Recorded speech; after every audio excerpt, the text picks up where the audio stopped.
something that you always carry with you? Hot sauce. Really? Yeah. Really? Are you getting information right now? Hot sauce. Hot sauce in my bag, swag? Hot sauce. Really? Yes. Now listen, I just want you to know, people are going to see this and say, okay, she's pandering to black people again. Okay. Is it working? Yeah.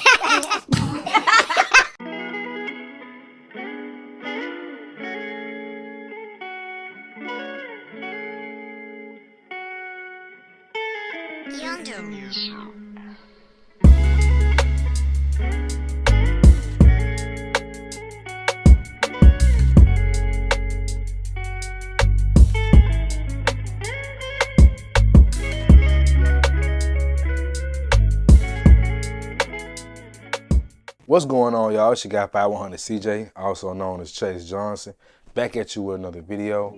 A lot of y'all are probably think I'm just another liberal victim, whatever. That's not the case, but you know, if you believe that, hey, go ahead and sign off. You don't want to watch it through to see what's going on. That's on you. It's not on me.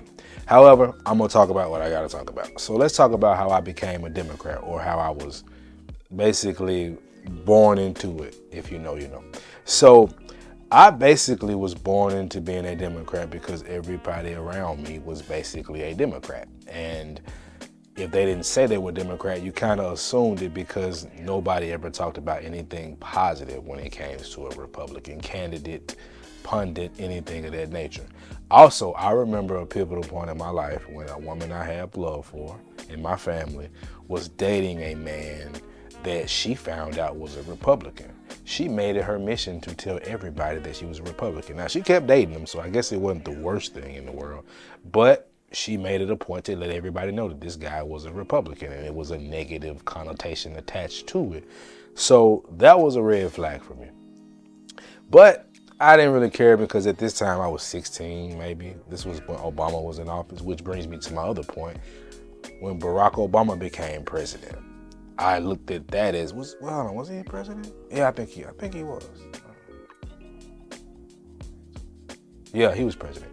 So I remember everybody talking about you gotta vote for him. And at that time, I pretty much agree with that because if you think about the history of this country that claims to be so inclusive or claims to be the land of the home and the brave and every man is equal, every single president was a white man. So to see a black man be president or potentially have a black man be president was a big thing. So I thought it was amazing that we could have a black president. So if I could, I probably would have voted for him. I think I got the dates wrong, but regardless, the point is the point. So I thought that was a big thing. Moving forward, that's kind of how I thought. Now I'll tell you what changed my perspective. What changed my perspective was Hillary Clinton and Joe Biden. They happened to go to the same internet radio platform that changed my viewpoint, and that is The Breakfast Club, right? Hillary went on and they asked her, what do you keep in your bag? Which let me know it was set up because the kind of questions is just crazy. But she said, I keep hot sauce. What's something that you always carry with you? Hot sauce. Really? Yeah. Really? Are you getting information right now? Hot sauce. Hot sauce in my bag, swag? Hot sauce. Really? Yes. Now listen, I just want you to know, people are going to see this and say, okay, she's pandering to black people again. Okay. Is it working? Right? And that's funny because at that time, Beyonce had, I can't remember the name of the song, but she was like, I got hot sauce in my bag. I got hot right? sauce in my bag. You get what they're trying to insinuate there. And then Joe Biden went on years later, and he basically said, if you have a problem figuring out whether you're for me or Trump, then you ain't black. two things wrong with that statement. He basically is trying to appease to people that speak a certain way, won't say who. So think about what cojones or assurance that this man has to say, if you don't vote for him, you ain't black. Just think about that, right? To say that I am a black man is not a black man if I don't vote for this white man. Like, that's ridiculously crazy, right? That's who in their right mind is dumb enough to say something like that. Somebody that is confident that you're gonna vote one way And why was he so confident? And this is another thing I discovered. When I started to look up statistics of voting polls, over 80% of black people vote Democrat. And that really changed my mind. And it just made me think of how it's like we're the Democratic Party's lapdog, right? That bothered me. Now, it's not that you can't vote Democrat. We're the only party that votes for anybody in mass like that. That is ridiculous. That shows you that there's a one-track mind there. Something's going on there, right? We can get into that another time. But that actually was a wake-up point for me too. And that got me looking in other places. Now, I had went to jail around this time. You know, I know that's not surprising. Another black man in jail, right? Bogus charge, you know, but I did it. I owned up to it, did what I had to do. And at the end of the day, I got into Farrakhan, and it was a black man speaking about black men in a way I've never heard black men be talked about. Understand, as black people in America, a lot of us just don't know who we are, where we come from, and America's history made sure we didn't know that. We were just known to be slaves or people that came from Africa forcefully and were taken advantage of. We don't know who we are, and people say it doesn't matter, but how does that not matter? Heritage, culture, tradition, we don't really have that. Our tradition is based in slavery and, you know, basically a lot of turmoil, ache, and pain, right? So hearing somebody talk about what he was talking about was very enlightening to me. Now, I didn't agree with everything he had to say, but it opened my eyes, right? Around this time, a lot of police brutality was going on. Alton Sterling, Tamir Rice, Trayvon Martin. A lot of things were going on at this time that was like just making me think different, right? And I was seeing the left or the Democratic Party speak about how this is a problem, but I wasn't seeing them really do anything. It was like they were paying a lot of lip service. So I was like, okay, this might not be the party for me now that I'm old enough to think for myself. And so I started to look elsewhere. And where I looked was YouTube, right? Republican pundits. And I'm gonna tell you the people that were basically influential in the way I thought, because these are the people that just came on my radar. Not in this order, but you know, whatever. So Candace Owens, Brandon Tatum, Jason Whitlock, the amazing Lucas, and there were some white guys I listened to, but that's not my point right now. So I remember the reason I was drawn to them because they were saying the things that I had recently experienced about the Democratic Party, the Joe Biden situation, the Hillary Clinton situation, and other situations that had happened. They were appealing to what I had just learned. Like, you know, you don't have to be a one-way thinker. You don't have to vote Democrat, you know, because I was like, I ain't with that. Like, I ain't with just voting away because I'm black. You know what I'm saying? I wasn't really rocking like that. So they were appealing to my nature at the time. And for a while, they were appealing to my nature. I remember this was a little bit further back, so, you know, bear with me. But I went to a protest in Memphis, right? And I'm from Memphis, whatever. So we was on the Mississippi Bridge, you know, the connection between Arkansas and Memphis, and it was over the Mississippi River, the biggest bridge I can think of in the area. And we were protesting. I remember looking at the cops, and I was like, they don't really care what we're doing right now. Like, it's not really affecting anything. Like, they're just letting us do it. We blocking traffic, but nobody's being hit with batons and spit on and being called the N-word with the hard ER. Like none of this is happening. So, like I said, a lot of this, what I was looking at was reinforcing what I was thinking when I was watching Brandon Tatum and etc. So I was pretty much sold. Jason Whitlock was somebody I paid a lot of attention to because I was a sports guy too. So I would see him on Fox. I think he had a show called Speak for Yourself with Marcellus Wiley, and I think it was Emmanuel Acho, but I believe it was somebody before that. But nonetheless, this is the show he had. And he was very big about talking about Colin Kaepernick, which I wasn't the biggest fan of Colin Kaepernick, but he was at the right place, right time. And I didn't appreciate what was going on with police officers and black men. Not every single case, but enough to know it's an issue. And he was speaking for that. Now, at the time, he had lost his position as a starting quarterback, so that might have had something to do with it. I don't know what's in that man's heart, but nonetheless, this was a very big talking point for Jason Whitlock. And I remember he put on an afro and was basically shucking and jiving on national TV. And I remember thinking to myself, this man is a clown. There's another C word I could think of, but I don't really use that type of language. I mean, that's just the slave owner's language, so I'm not gonna use it towards another black man. You know, I try not to. I still say the N-word, but I'm a work in progress. But I was like, this dude here is like, what this man got going on? Like, this is wild. Then I started to notice things about Brandon Tatum.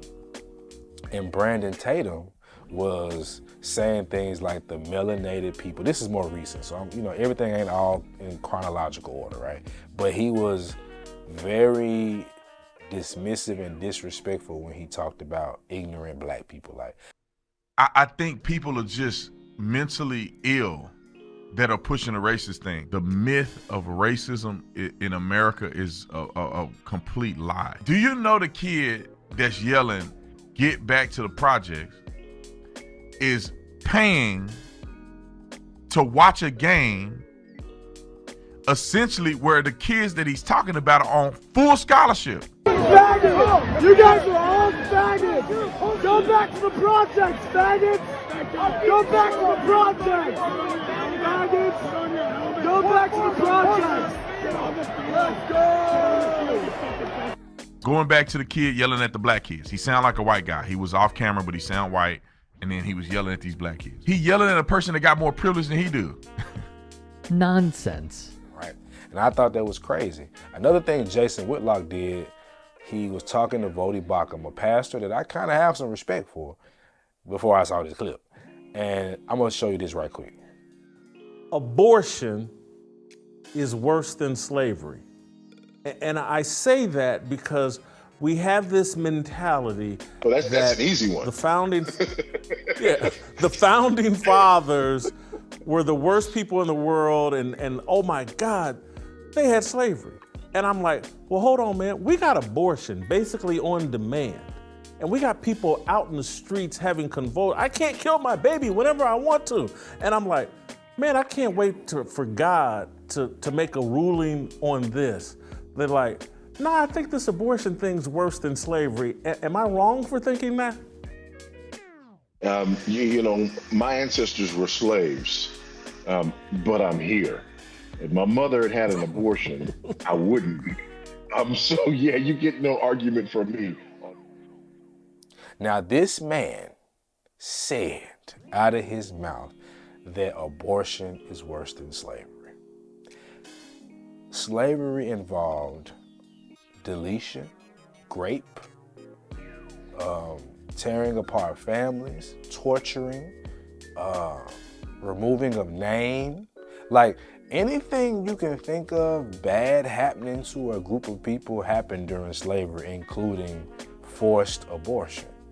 And he says abortion is worse than slavery. Now, this man is not an idiot. He might not be the most aware guy, but he's not an idiot, right? So why would he say that? It's simple. He would say something like that because he's positioning himself for a base. He's pushing himself. This is somebody, understand, I'm not the biggest podcaster by no means. I get it. You look at my subscriber count, I got you. But I understand how to appeal to a demographic. He does too. He's in legacy media. Well, he was at the time, right? Legacy media, and this guy is saying something like this. And he's with the Blaze Network, so, you know, take that with a grain of salt. He's saying that because he's positioning himself.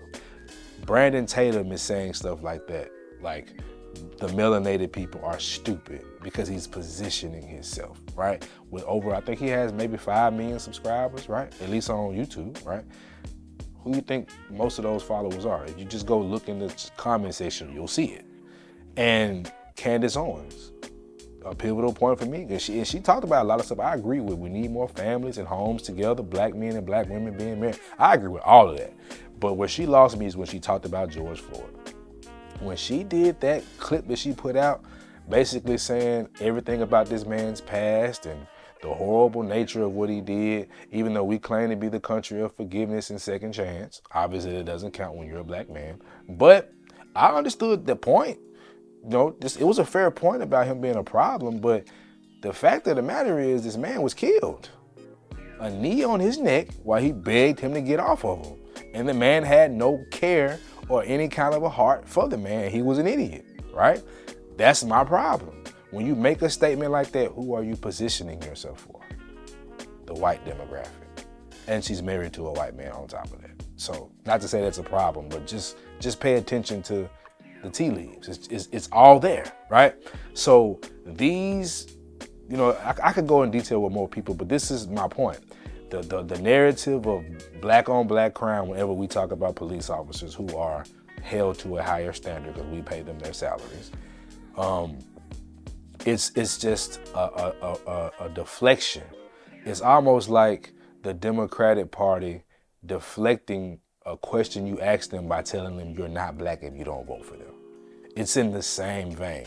So I'm looking at these two parties, bro, have these talking points, and one as a completely abandoned black men, except for police brutality, right?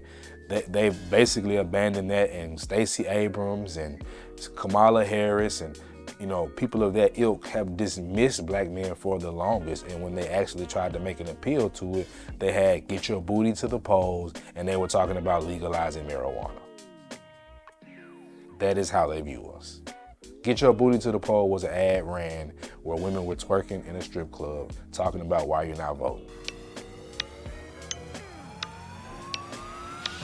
Get your booty to the poll, get your booty to the poll, get your booty to the poll.